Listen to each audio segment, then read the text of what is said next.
Outrage and anger erupted on the streets of the capital, Khartoum. Demonstrators rallied against Monday's military coup and demanded the release of Sudan's civilian leaders, many of whom are currently under house arrest. In the 2 years following the ouster of former leader Omar al-Bashir, the nation's been pursuing a path toward democracy.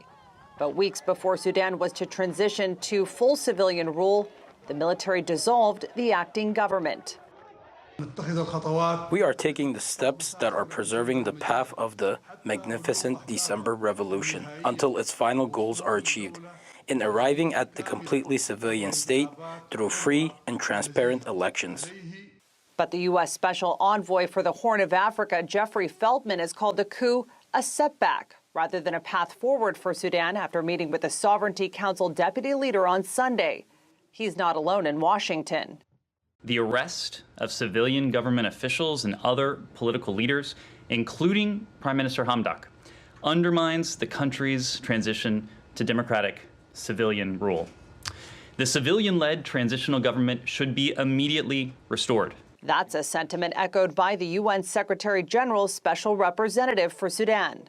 I'm demanding from everybody to exercise utmost restraint. I'm calling on the military to release all those that were unlawfully detained. And a similar message came from the EU in Brussels.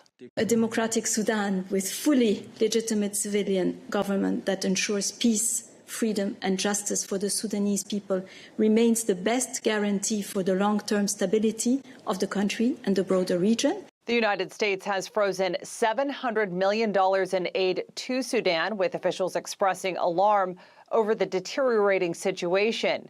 Sudan is dependent on foreign aid, particularly in the wake of the coronavirus pandemic, and threatening to withhold it may be one tactic the international community could use to force Sudan's military to compromise. Kilmany Dukart, TRT World.